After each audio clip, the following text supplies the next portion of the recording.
Hey, this is Rich over at TVP Live with another quick tips tutorials brought to you by Photoshop Elements Custom Tutorials Group. And let's jump right into today's poster. I want us to know how to lighten the dark parts of this photo. The first thing I'm going to note is because this was a 360 photo, meaning it was 360 degrees, I had to choose just one portion to edit. And if you zoom in, you're going to also notice that the quality is pretty low. That's basically what it takes in able to do a 360 photo. So it's going to be a little bit more difficult to edit this as compared to a sharper photo. So the first thing that I want to do to be able to lighten this whole darkened part is to see what Photoshop Elements wants to do on its own. Let's go to Enhance up here, and oops, nothing's highlightable because I haven't chosen a layer. Let's go over and choose a layer, come back to Enhance, and let's try the Smart Fix. Watch the photo. Boom. It made it more brilliant. It sharpened it. It basically took all these things here, the levels, the contrast, the haze removal, the shake reduction, and sharpen. It took all of that and thought about what needs to be done. It's kind of like AI, but it works instantly. And it made the photo look a lot better just as it is. Now from there, if you want to lighten the darkened parts, there's a couple ways to do it. One, you can try, you got these edges that are not really sharp, so we're not sure how Elements is going to choose. What you want to do is create a new layer. I'm going to right click up here and hit duplicate layer. I'll hit OK. That gives us two layers. I'll turn off the bottom one. And on the top one, we want to get rid of this portion here. So let's go over to the eraser, come down here, and instead of just using a natural eraser, we're going to come down here to the magic eraser. What that does is it automatically erases different portions depending on the tolerance that you pick. And this goes from 0 to like 100%. So if I leave it here, which is at by default 10%, and I click here somewhere in the dark, you can see it didn't really choose enough of the mountain here that's dark. So I'm going to go ahead and hit Control Z to undo that. I'll come and change that 10. I'm going to try the other extreme and try something like 90%. And let's click here the same place.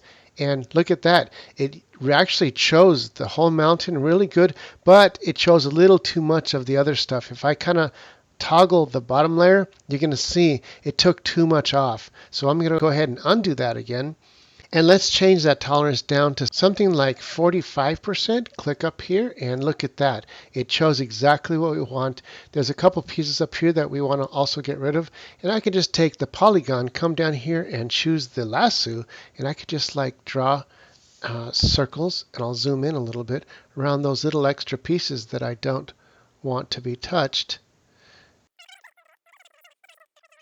Now when we turn on the bottom layer, which is going to fill that portion back in, and I'm happily surprised with that result. That's looking pretty good. Now what you can do is choose that bottom layer, come on up here to Enhance, Lighting Adjust, and Brightness and Contrast, and watch what happens to this mountain. We can make it darker, we can make it lighter. And then we can also make it a little lighter and then take the contrast and bring the contrast up, which makes it kind of darker looking, or bring it back down, and it softens and lightens the whole mountain naturally. We'll hit the preview here, show you the before and after. Before and after. Now there's a little bit of a line here that's kind of hard. If I could just use a feather tool on this line, that would be the perfect option. But since Elements doesn't do that, I'm going to show you the third way to do this. So the third way is basically you make a duplicate layer like before. I'll turn off the bottom layer, and you got to get rid of this by hand. So what we're going to do is take the eraser, grab a regular standard eraser, and bring this down to something like 10%. This is going to be the most time-consuming way to do this because you have to kind of do this all by hand. And it can be kind of tedious, but you may end up with the best results. And I used a soft, small eraser because if you zoom in, you're going to see that the photo itself is not very high resolution. And you can see these edges here, they're pretty fuzzy. So once we have all this taken out, I might just go back here and grab a couple of those trees that were really obvious with a 3-point and just get rid of this stuff here like that. Now what's nice about doing it this way is that you have complete control of what portions of the photo that you want to be lightened and what portions you want to stay dark. And in this case, when we get up to the side of the hill here, I want to start feathering it thicker and thicker and thicker by making the brush bigger. I'll go 150. In this way, it feathers like that into the hill. Once I got that all erased, I can take the lasso, come down here to the polygonal lasso. I'll zoom in and just literally draw a polygon all in between the whole portion that I erased to get rid of the middle portion.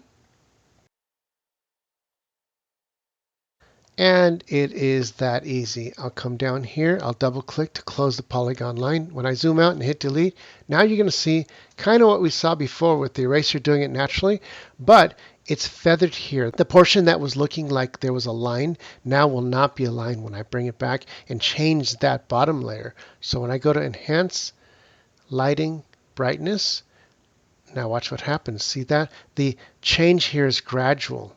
It's not stark. There's no harsh line. So I can do that same effect that I wanted before by lightening this a little bit, like that. And it gives us a much better effect along here where the light to dark is very much more gradual. If I go to before, after, it's much more subtle and much more natural. Well, that's it for this tutorial. Hey, don't forget to like and subscribe. This is Rich calling it quits, saying over and out.